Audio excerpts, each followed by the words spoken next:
analogy because she's a good teacher for how to think about this. So here we have an apple.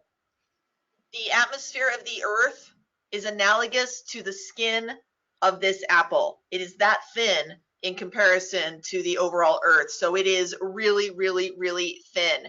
And 60 miles doesn't seem thin, but if this is the Earth, then the atmosphere is the skin. So that's one good way to think about it. And that thin atmosphere is composed primarily of nitrogen and oxygen. And then the greenhouse gases that you hear about are actually, they compose a relatively small amount of the atmosphere, which sort of means that large changes in that small amount can go a long way. In fact, only about 0.04% of CO2 exists in the, only 0.04% of the atmosphere is CO2, and even far less of that is methane and other greenhouse gases. But like we said, small fluctuations then can make a large impact. And so then what is climate change? Well, we know that these greenhouse gases in the right balance are a very good thing. They are critical to sustaining life as we know it on Earth, and they naturally trap heat, and so they act like a blanket over the surface of the Earth, and at the right level can sustain life. And so that's really generally considered the greenhouse effect, and that's just a physical phenomenon. And it really occurs when sunlight passes through the atmosphere and warms the Earth because it's trapped by the greenhouse gases.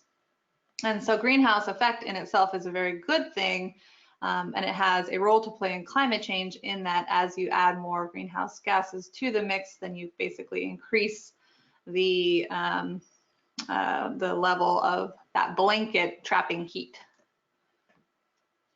A few more facts about climate change. Just in the last 10,000 years before the Industrial Revolution, which is in 1751, prior to that, carbon dioxide levels in the air rose by less than 10% in terms of what we're able to view.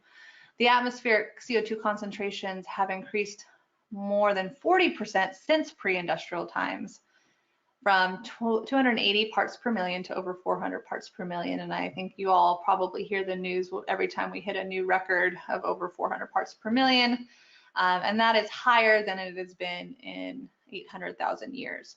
And so you can see on the right, I think this is actually coming from the National Climate Assessment. This is just a depiction of global carbon emissions. And there are various sources. So in this case, we're talking about fossil fuel carbon emissions and the difference over time since 1900, and how that may play out over through 2100. And so, that is one contributor to greenhouse gases. There are natural causes for some climate fluctuations, including solar radiation and volcanic activity. But what the literature and science has told us is that none of them explain the rapid changes in the climate that we are experiencing. Instead, the literature tells us that human activities do correlate quite well to the increases in global warming. And human activities are responsible for the release of 30 billion tons of CO2 into the atmosphere, that thin atmosphere every year, such as things like fossil fuel combustion, but not just that. And that isn't as though it just is emitted and then floats away. It accumulates over time, carbon bank, some people call it, and stays in some cases even more, even for longer, especially as we continue to deforest and reduce our capacity for sequestering or absorbing that carbon back out of the atmosphere. So there's all sorts of ways we know that climate change is occurring, and there's evidence found not just in Western science, but in indigenous science and in traditional knowledges as well.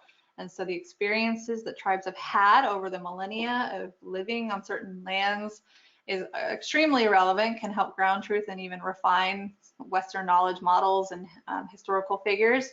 And I just point you here, I like to point people to NASA, pretty credible organization, and they do a good job on their website talking about all the different ways there's evidence of climate change, which I just encourage, put this in your back pocket if you have, if you're having trouble communicating with folks, maybe decision makers that really need maybe more information to feel like climate change is occurring, and might be something to look at. You might also look at something called the the U.S. Global Change Research Program, and they have this link here is to the indicators catalog. These are all ways to look at things like, what is the science behind warming oceans, rising sea levels, global average temperature, declining Arctic sea ice, glacial retreat, things like that. So those are the types of things we look at to demonstrate the severity of how climate change is happening across the globe. So I talked to you a little bit about our framework, how we think about how those drivers we're talking about, the greenhouse gases in the atmosphere, how they are leading then to climate change exposures. So those primary and secondary exposures leading to impacts, and then strategies. And so this framework guides this training. And that's how we're going to walk through the information.